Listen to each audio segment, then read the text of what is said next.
Esto es Trivialeando con Tomás y Vicu, el podcast de preguntas, respuestas y muchas historias interesantes. Episodio 15. La madre del rock and roll.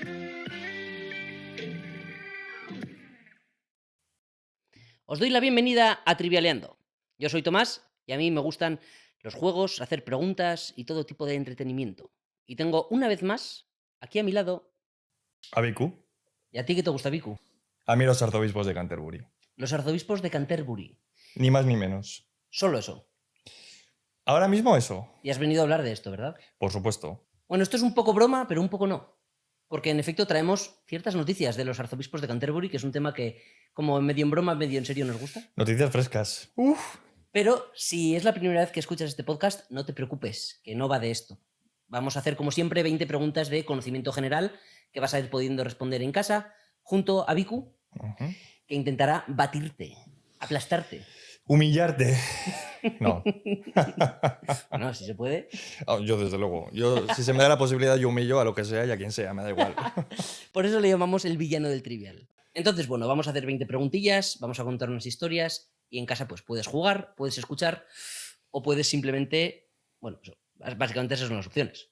No hay más. No hay más. Ya está, jugar o escuchar. Y pasarlo bien. Eso siempre, eso siempre. Mm. Las noticias de los arzobispos de Canterbury, que es que a principios de octubre cambiaron de arzobispo de Canterbury.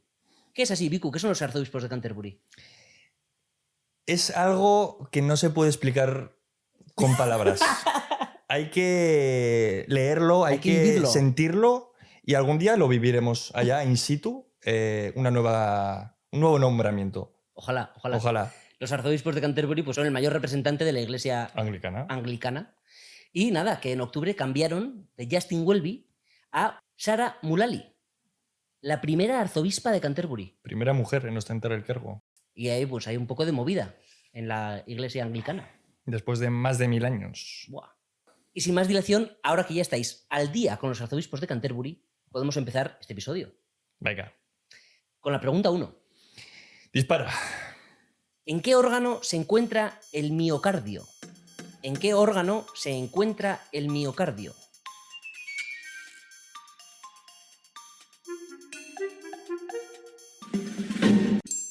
En el corazón. Correcto, en el corazón. Bien, empezamos bien. Miocardio y pericardio. Eso es. Mio significa músculo y cardio significa corazón. Un facilito aperitivo para empezar. Pasamos a la pregunta número 2.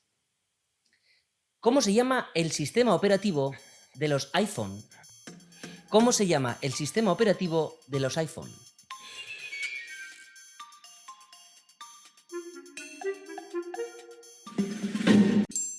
iOS.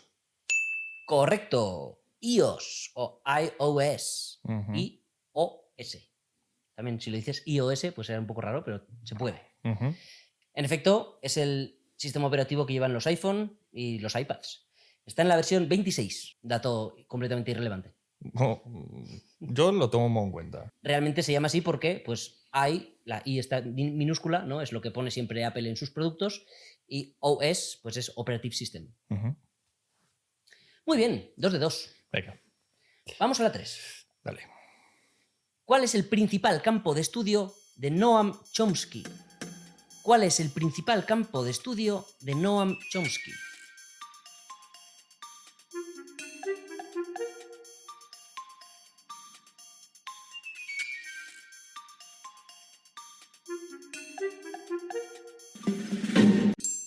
Yo diría que es la filosofía.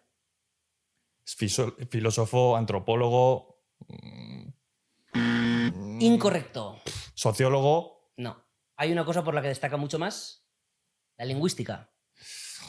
Bien, vale. Sí, en efecto ha tocado varias ramas, pero el principal campo de estudio creo que es indiscutiblemente la lingüística. Bien. De hecho, es un tío que yo pensaba, al principio puse la pregunta como ¿cuál era el principal campo? Porque asumía que estaba muerto, pero no está vivo. Sigue vivo, sí. Tiene ya un montón de años. Sí. Y de hecho, entre 1980 y 1992 tiene 3.874 citas académicas, lo cual le convierte en la persona viva más citada en ese periodo y la octava más citada en toda la historia. Buen datito. justo detrás de Sigmund Freud. Ojo, el padre del psicoanálisis. ¿Cómo le gusta a Vicu los padres de...? De hecho, a Noam Chomsky se le suele conocer como el padre de la lingüística moderna. Vale. Te traía este Vale, padre dato. Vale. Es una eminencia, ¿eh? Noam Chomsky. Sí, Es una totalmente. eminencia. Vale. Y pasamos a la 4. Venga.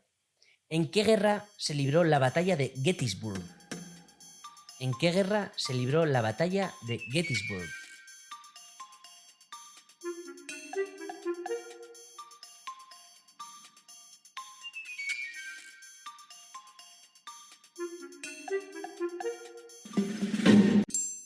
En la guerra de secesión americana, la guerra civil, vaya. Correcto. Muy bien. En la guerra de secesión, si habéis dicho guerra de secesión estadounidense, está bien, o la guerra civil estadounidense. Ujú. ¿Sí? Sí, pero ¿entre qué años transcurre la guerra civil americana? Creo que aquí Vicu me ha pillado con este sí, pero. A ver, 1840, por ahí. ¿Hasta? Hasta el 48. No. ¿Cuáles son? 1861, 1865. Pero yo te voy a dar un datito sobre la batalla de Gettysburg. Venga. Es la batalla con más muertes. La batalla más sangrienta librada por Estados Unidos. Ujú. Sí. Se celebró aquí en Gettysburg, que es Pensilvania. De hecho, aquí en Gettysburg, por si no sabíais, trivialeando, se graba en Pensilvania. Todos los episodios están grabados en Pensilvania. Tenemos aquí el estudio y aquí cerquita de Gettysburg. Estamos en el Palacio de Appomattox, que es donde se firmó el Tratado de Paz que puso fin a la Guerra Civil Eso es. entre Ulysses S. Grant y Edward Lee. Buah, vaya bicudato no solicitado. Totalmente. Pero en efecto, vale. Muy bien. Ahí Me está. ha gustado. Empezamos fuerte hoy, Vicu, ¿eh? Siempre. Bien. Siempre no. Es lo que intento, quiero decir. Eso sí. Ah, bueno, has fallado la de Chomsky. No empiezas tan fuerte. Bueno, pero aportando cositas. Bien, Sí. No empieza mal. No, empezó. Vale, vamos con la 5. Venga, va.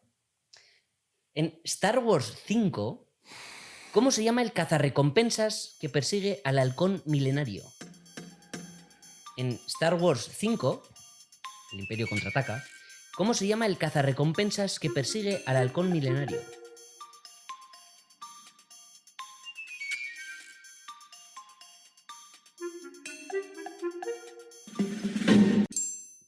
Jabba the Hutt. ¡Incorrecto!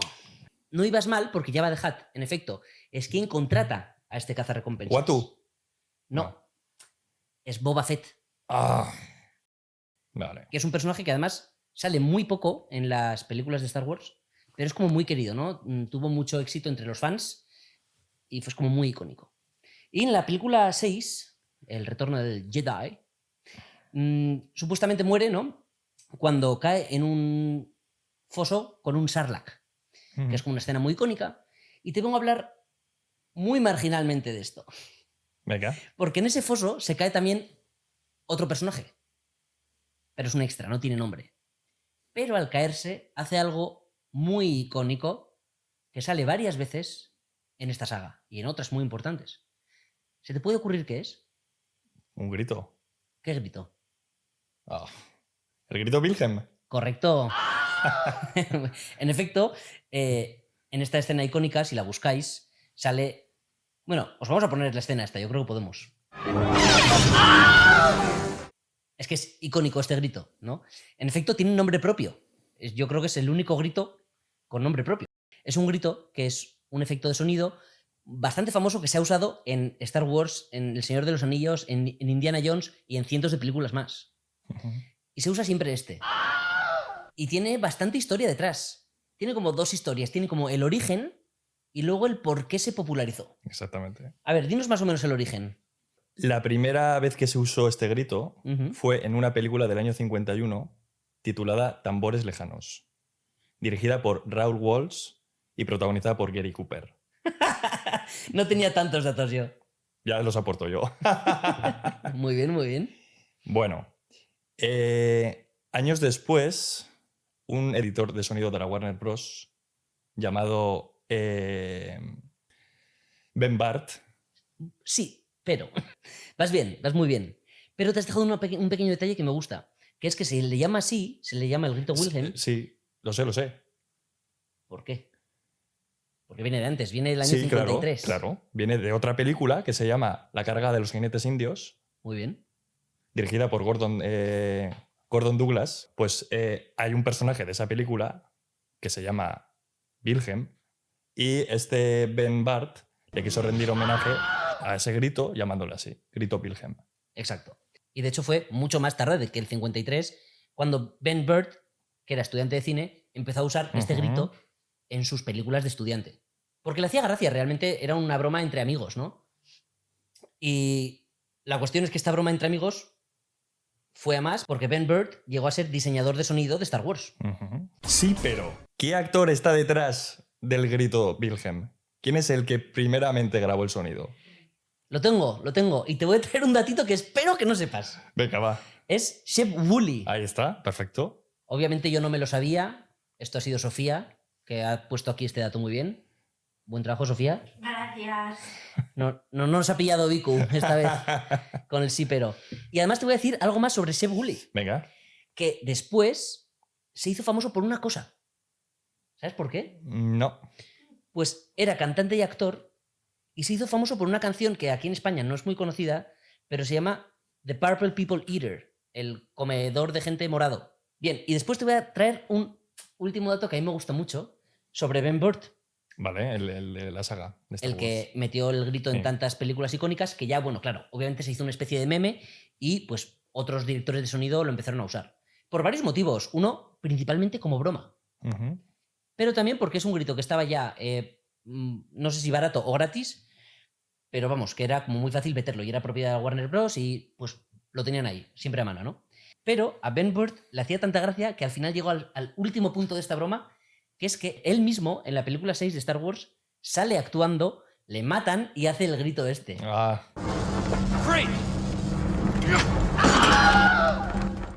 Ahí está, el bueno de Ben Burt siendo asesinado y gritando. Qué buena. Buah, Vicu, te la sabías muy bien, ¿eh? Con nombres, fechas y detalles. Sí. Es un grito icónico. Todo el mundo que lo escucha lo identifica. Sí, totalmente. O sea, todos lo hemos oído en alguna película. Sí.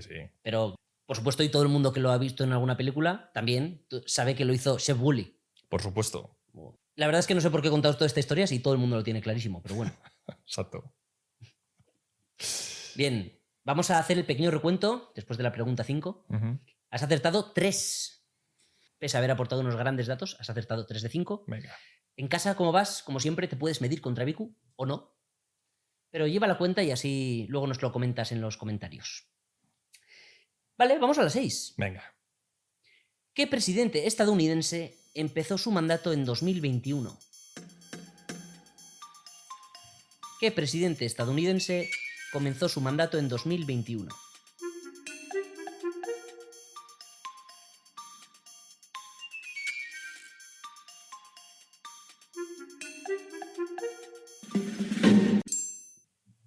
¿Joe Biden? Correcto. Muy bien. Joe Biden subió en 2021, después de Trump y antes de Trump. Y te voy a dar un dato que es el presidente más viejo de los Estados Unidos, a los 78 años. Más longevo. No, incorrecto. ¿No? Ojo, que aquí vengo con un dato trampa. Vale.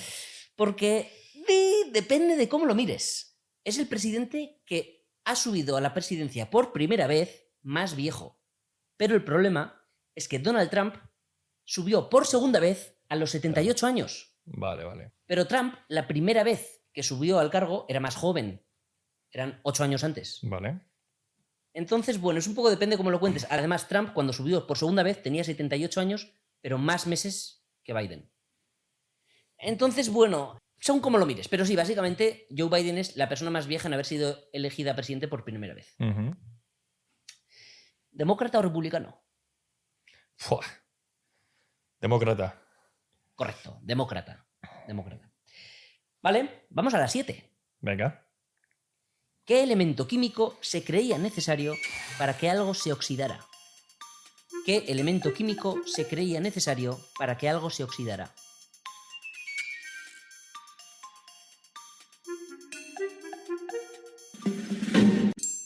El oxígeno. Correcto, el oxígeno. De hecho, de ahí viene la palabra, ¿no? Óxido, oxígeno, está claro, pero no está claro. Quiero que quede claro que no está claro. ¿Por qué? Porque hoy en día, ya con nuestros conocimientos de química, tuyos y míos sobre todo, expertos químicos, se sabe que realmente la oxidación, lo que se conoce químicamente como oxidación, no depende del oxígeno. De hecho, al principio se creía así porque, por ejemplo, cuando el hierro se oxida, hace falta oxígeno. Pero la definición se ha ampliado un poco. Hoy en día, oxidarse significa perder electrones, sin importar si hay oxígeno presente o no en la reacción.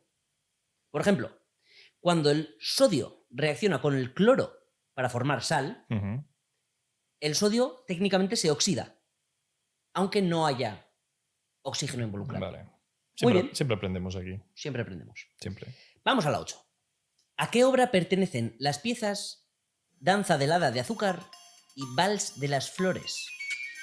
¿A qué obra pertenecen las piezas Danza del Hada de Azúcar y Vals de las Flores?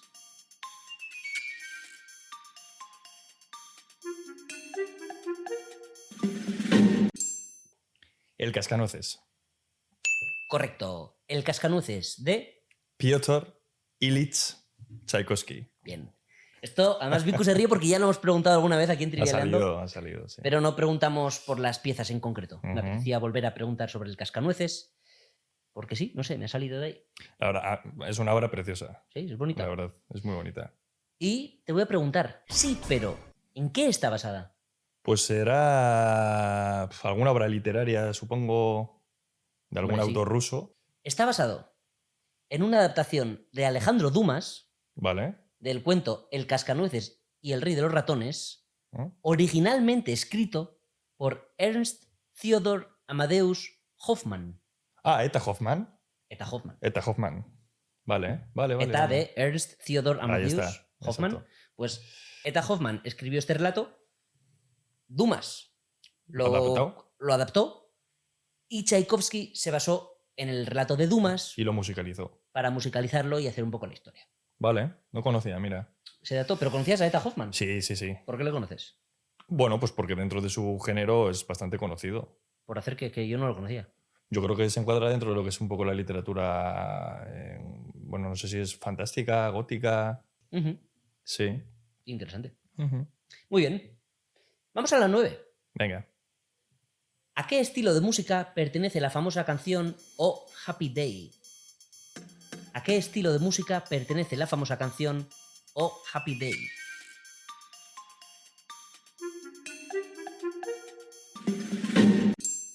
¿Soul? Casi. No, es que no me sale ahora. Gospel. Gospel, el canto. El gospel, sí.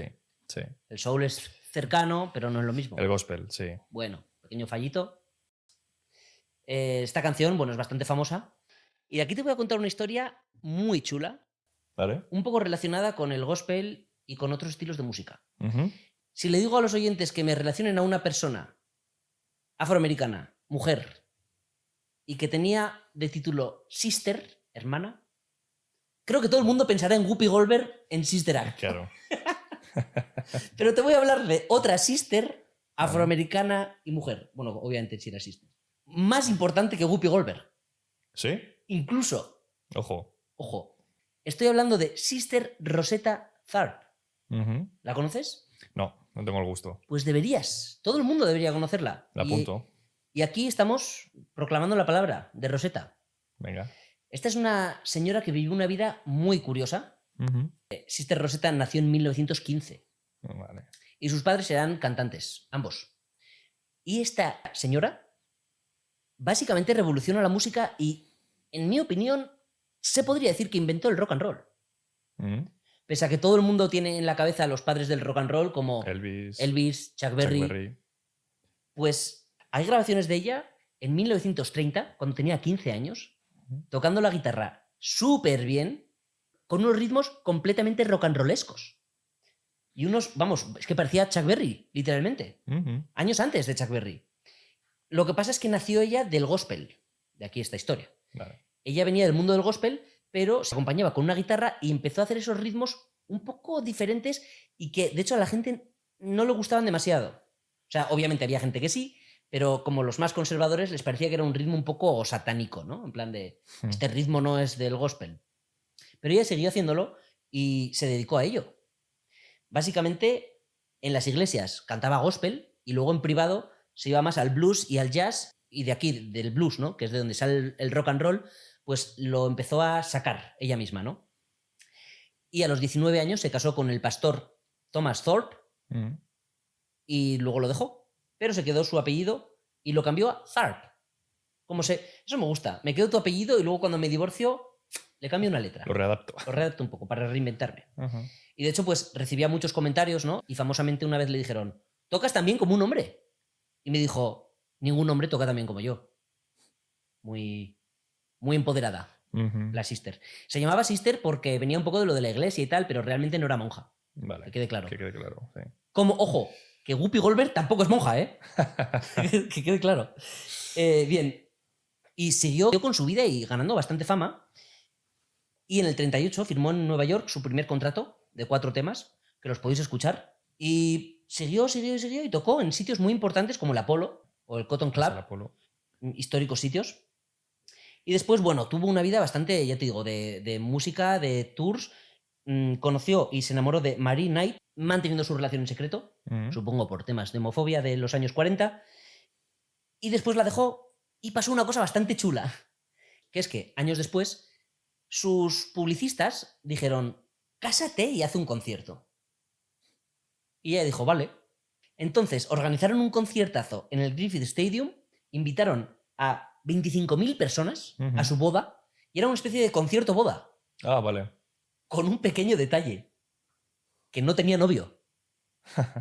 Cuando lo dijeron los publicistas, ella no tenía novio. Hasta unas semanas antes, que de casualidad conoció a Russell Morrison, que se conocieron, se gustaron y pasó a ser su marido y manager. Vale. Y se casaron ahí en medio del pedazo de estadio y la gente, muy divertido, la gente le traía regalos de boda. A un concierto por el que pagabas por ir, pero aún así pues le traían vajilla, le compraron una televisión, vamos, le traían de todo. La cuestión es que en los 60 fue bastante eclipsada, ¿no? Por figuras, pues como lo hemos dicho, ¿no? Como Elvis, Johnny Cash, Little Richard, Chuck Berry. Y fue un poco eclipsada. Y de hecho, seguía tocando. Perdió bastante fama y luego tuvo un derrame y perdió una pierna. Pero siguió tocando hasta fallecer en 1973. Fue incluida en el Salón de la Fama del Rock en 2018. Vale. Interesante, ¿eh? La figura de... Súper interesante. Sister Rosetta. La verdad es que está muy bien y es bastante impresionante oír grabaciones tan viejas que suenan tan modernas. O sea, no modernas, ¿no? Pero que suenan más a los 60 que a los 30. Muy, muy pionera, la verdad. Y toca súper bien y hay vídeos de ella tanto de mayor como de joven. Bueno, vídeos son más de mayor, claro. Y ahí está, Sister Rosetta Tharpe. Muy bien. Muy buena. Y ahora vamos a pasar con algo que todo el mundo teme cuando escucha este podcast. La super pregunta. La pregunta que creemos que es difícil sacar. Y si la sacas, lo dejas en los comentarios, que siempre nos hace mucha ilusión. Alguna vez ya lo han dicho, ¿eh? A mí me gusta. Sí. Sobre todo cuando Vícula falla. Ahí para mayor recochineo. La super pregunta de hoy dice así. Venga. ¿Cómo se llama la sustancia equivalente a la sangre que encontramos en artrópodos y moluscos?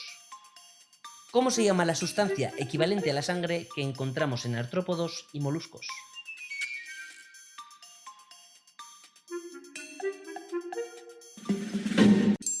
Ni idea. No lo sé. Hemolinfa. Hemolinfa.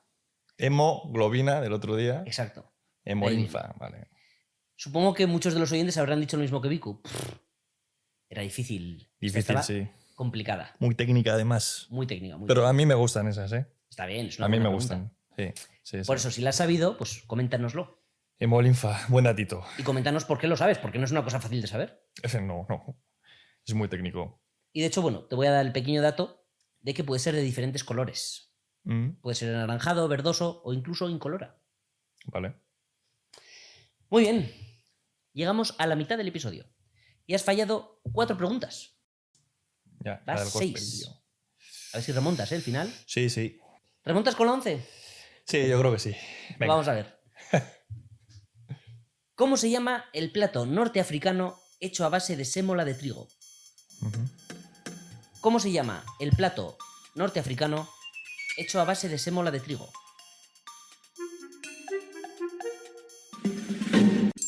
Cuscús. Correcto, cuscús. Cantaba la rana. Cuscús debajo del agua. No confundir con Gus Gus. ¿Gus Gus? ¿Qué es Gus Gus? El ratón de la Cenicienta. Si algún día tengo una mascota rana, le llamaré Cuscús. Ujú. Es buen nombre. Dicha esta tremenda estupidez que me ha encantado de reconocer, yo te voy a decir simplemente el pequeño dato de que me gusta el cuscús. Está bueno, sí. No, hombre, traía algo más interesante. Las primeras referencias del cuscús proceden de un escrito árabe anónimo del siglo XIII. No me gustan los anónimos, tío. Pero al menos te puedes aprender el título. Venga, del tratado, del libro. Kitab al-Tajib fil Maghrib o al-Andalus. Libro de cocina del Magreb y al-Andalus. Perfecto. Pero no me vale que te lo sepas en español, ¿eh? Te lo tienes que saber en idioma por supuesto. original. Acordarse que esto lo preguntaremos en el episodio siguiente. Haremos un especial de este manual. Muy bien, vamos a la 12. Venga. Esta me puedo apostar una mano a que la sabes. Pero bueno, aún así es una buena pregunta. Vale. Facilita. Venga. En Los Simpson, ¿cómo se llama el ayudante del señor Barnes? En Los Simpson, ¿cómo se llama el ayudante del señor Barnes?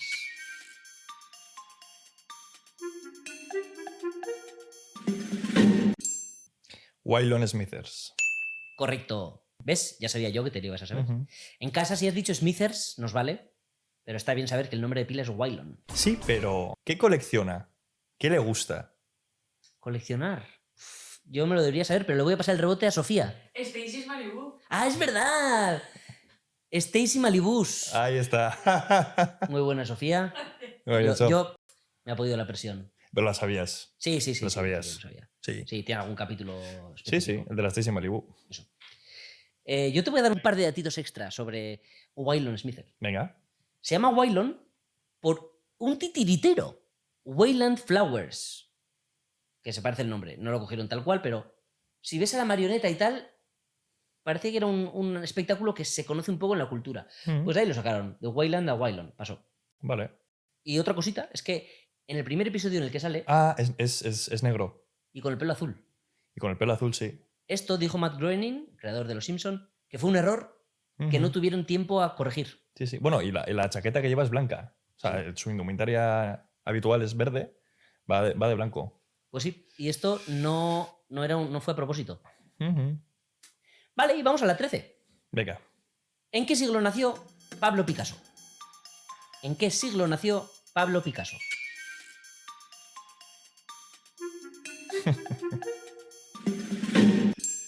Esto es cara o cruz. Cara o cruz, te deberías saber el año. Sí, lo debería realmente. Voy a decir en el siglo XX. En el 19. Joder, pues mala suerte, tío. Buah, esta no la podías fallar, ¿eh, Vicu? Era uno de los dos, era 19 o 20, pero Vamos. pensaba que era de comienzos del siglo XX. No, nació en 1881. Vale. Muy bien. O sea, muy bien, no, muy mal. Sí, muy mal, sí, Muy mal. la verdad. Fatal. Sí. En Aquí casa, pierdo, tío. grítale a Vicu. ¡Vicu! ¿Tú no sabías de arte o qué? Joder. Yo te voy a dar... O sea, obviamente de Picasso podíamos estar hablando 3 episodios. Ujú. Un tío muy particular, con mucha historia, con muchísima fama, Sí. muchísimos cuadros. Pero no solo tiene cuadros, tiene una pequeña carrera literaria. Ah, vale, mira. Poco conocida, tanto así, que una de las 2 obras no tiene artículo de Wikipedia. Si eres un editor de Wikipedia, ponte a editar. Escribe este artículo. Porque escribió 2 obras de teatro. Ah, hostia. El deseo atrapado por la cola y una con título en francés, vamos allá, me va a poner la boina. Les quatre petits fils. Ahí está. Ahí está. 2 obras de teatro. Uf, qué buena esa me ha gustado, ¿eh? Me ha gustado ese papel. A mí me encantó. Y de esas hecho, 2 obras, a ver el título, ¿eh? Sí, hay que sabérselas. Hay que saber cuándo nació y luego las obras. Sí, sí. Pero bien, Aquí ir en orden. eso es. Muy bien. Vamos a la 14. Venga. ¿En qué estado de Estados Unidos está el Área 51? ¿En qué estado de Estados Unidos está el Área 51?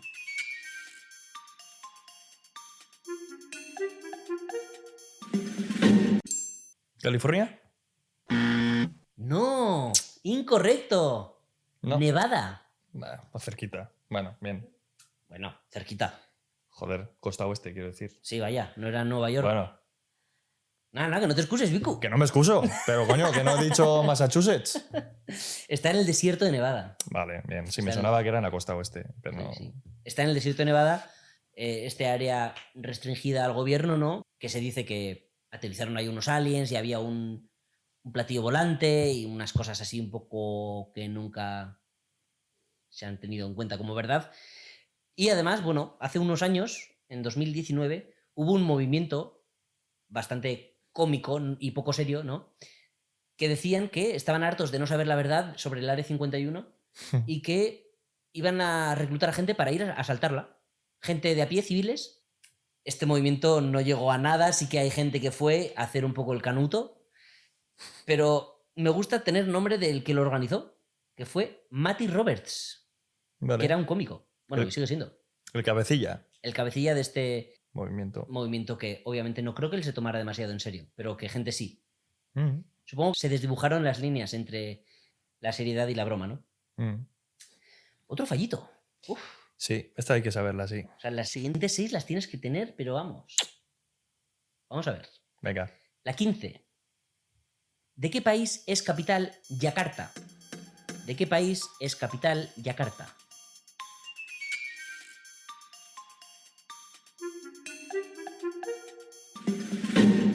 De Indonesia. Bien, Indonesia.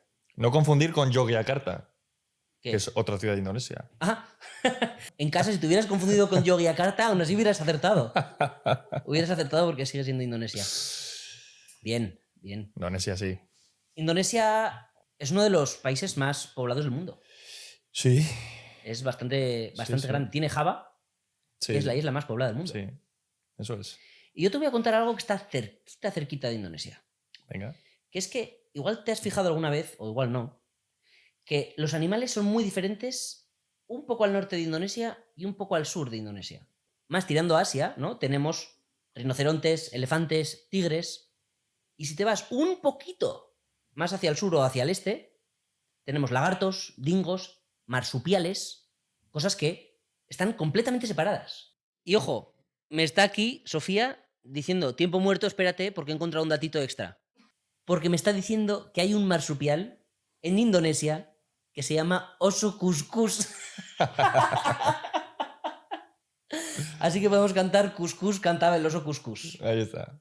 Increíble datito así en directo por Sofía, muy bien. Pero en efecto, ¿vale? Lo que está hablando es que hay una diferencia brutal de ecosistemas entre Asia y Oceanía. Y hay una línea que lo delimita muy bien y se llama la línea de Wallace. Ah, eso me suena, lo de la... O sea, nombrándola me suena. La línea Wallace. Está en el archipiélago malayo Uh-huh. y es una línea imaginaria que misteriosamente no cruzan los animales. Vale. Los animales no pasan de un lado a otro. Pese a que entre Bali y Lombok, Uh-huh. 2 islas, hay solo 35 kilómetros.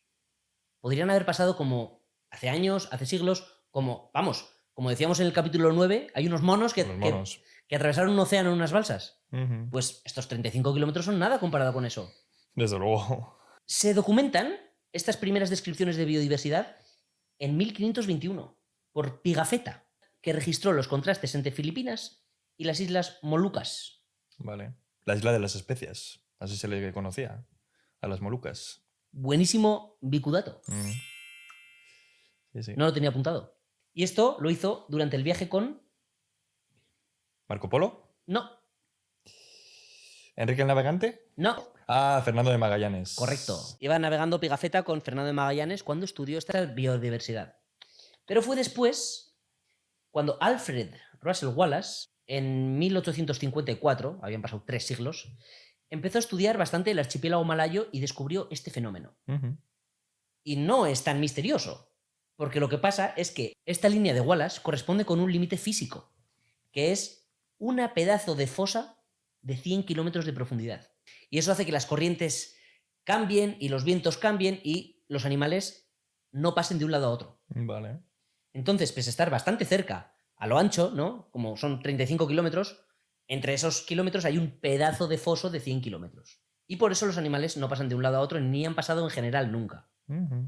Y este Alfred Russel Wallace fue amigo de Darwin y, de hecho, llegaron a las mismas conclusiones sobre la teoría de la evolución. Estudiaron bastante como juntos, ¿no?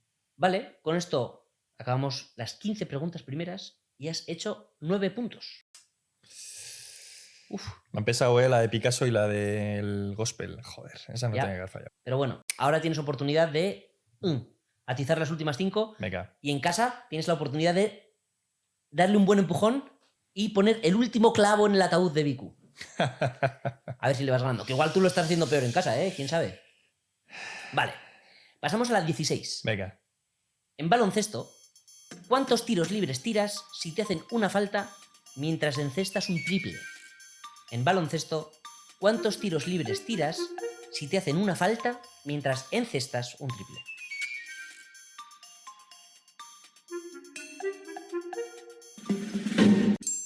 Tres. ¡Incorrecto! 2. Es 1. Vale. 1-1. No conozco las reglas del baloncesto. Viku sabrá cuál es el MVP del año 1973, pero no sabrá que solo tiras un tiro libre cuando metes 3 puntos. En efecto, te hacen una falta y si no metes, sí que tiras 3 tiros.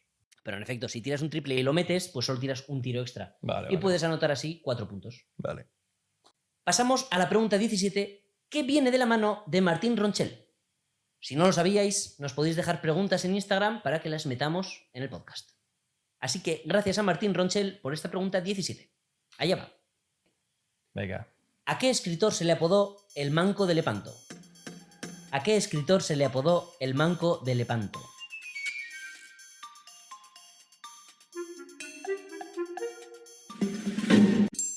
Miguel de Cervantes y Saavedra. Muy bien, correcto. Oye, llegas a fallar esta. Joder. Sobre todo porque es que antes, cuando estamos preparando el episodio, me has dicho, eres el Manco de Lepanto. Sí, es verdad, te he dicho, sí. Bien. Sí, pero ¿en qué año tuvo lugar la batalla de Lepanto? Facilísimo, en 1571. Ahí está. Me lo sabía, seguro, no lo tengo apuntado. Sí, lo tenía apuntado. Recibió una herida en la mano izquierda. Interesante saberlo. Muy bien. Vamos a pasar a la 18. ¿Qué rama de las matemáticas estudia la variación? ¿Qué rama de las matemáticas estudia la variación?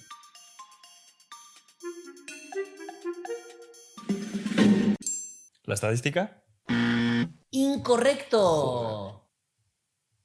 El cálculo. Cálculo o análisis matemático. Me he basado en la varianza y en la covarianza. Eso es estadística. No estaba mal tirada. Ya. No estaba mal tirada. Pero la estadística realmente estudia el comportamiento de los números en multitud, ¿no? El cálculo es cómo cambian las cosas. Por ejemplo, las derivadas. Todas las derivadas y las integrales forman parte del cálculo. Vale. ¿No era fácil? Bueno, me he aproximado, ¿eh? Esta no ha sido un fallito tan tonto. Esta no, sabía que sí. podías fallar. Sí. Bien. Las últimas 2. Uf. No me falles, Viku. Ya. Llevas 10. A ver esta. Venga. ¿Cuál de estos países no pertenece a América Central? Nicaragua, Belice, República Dominicana u Honduras. ¿Cuál de estos países no pertenece a América Central? Nicaragua, Belice, República Dominicana, Honduras.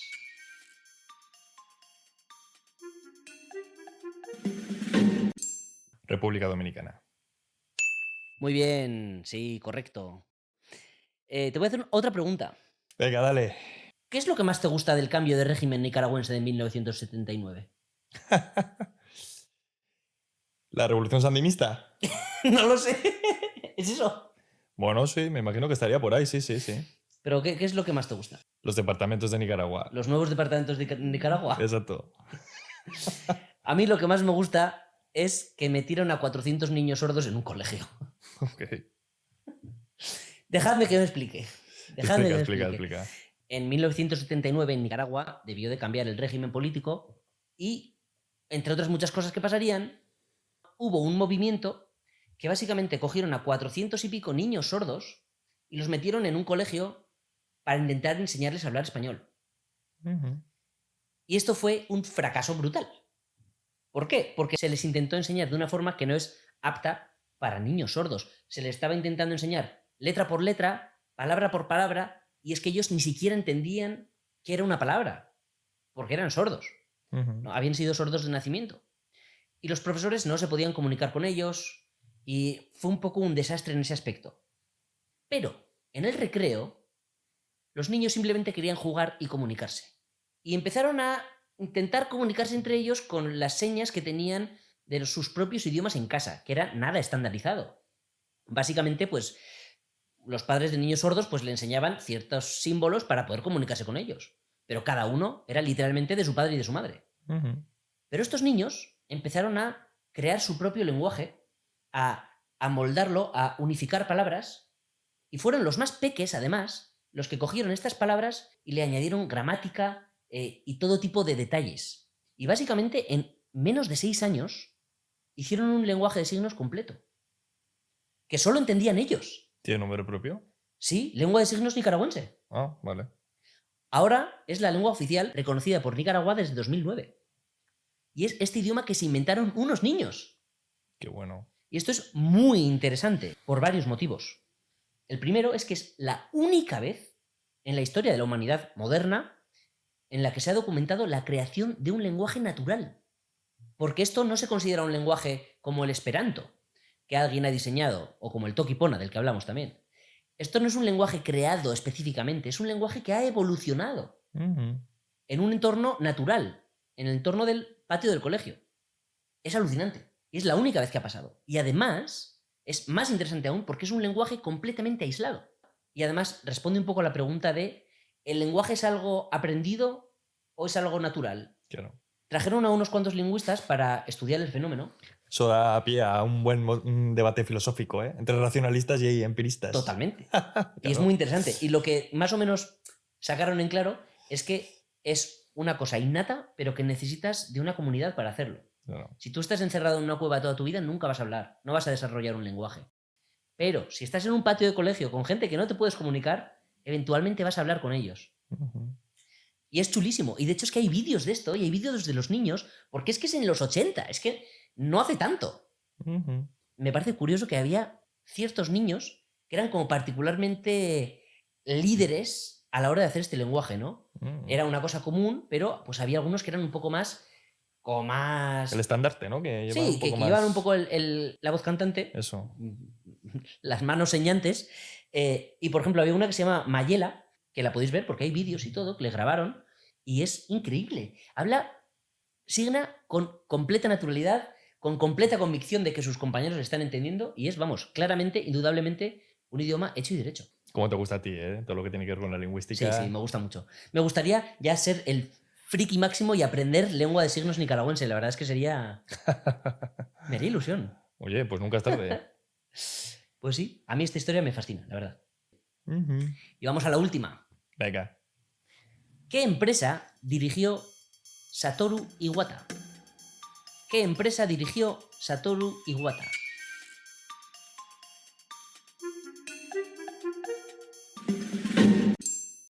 Sega. Incorrecto. Te has pasado de listo. Era Nintendo. Ibas bien encaminado, pero demasiado difícil. Un feíto para acabar, qué feo. Es lo que hay. Pues fue, en efecto, Satoru Iwata, presidente de Nintendo y de Nintendo América. Muy histórico, hizo un montón de presentaciones, era muy querido y falleció en 2015.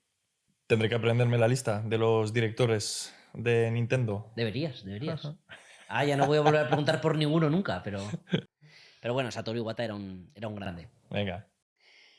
Bien, y con esto acabamos el episodio. Quizá el episodio más flojo para Viku, con 11 puntos míseros. Sí. Ha habido 3 que eran imperdonables. La verdad es que sí. Que no se podían haber fallado. 3 mínimo. Un poco sí. En casa le has ganado. Hoy era el día, ¿eh? Hoy era el día de ganarle a Viku. Si luego no aprovecháis, es que cuando se os presenta la oportunidad no la aprovecháis, pues es que ya no se puede hacer nada. Exacto, totalmente. Entonces, porfa, todo el mundo, dejadnos en los comentarios, en YouTube, en Spotify, en iVoox, donde queráis. Le he ganado a Viku, por favor, Viku, espabila. Celebradlo. Sí. Anda. Que sé que os hace ilusión. Pero bueno, Viku, ahora te vas a casa a repasar tus atlas ilustrados. Uf, qué ganas. Que te lo pasas mucho mejor que aquí. Casi igual. Pero bueno, aún así espero que te haya gustado. Sí. Ha estado muy chulo. A mí me ha gustado mucho. Has dado buenos datitos, eso es verdad, chulo, no te lo quita nadie. Y nada, nos vemos en el siguiente episodio de Trivialeando. Un placer, Tom.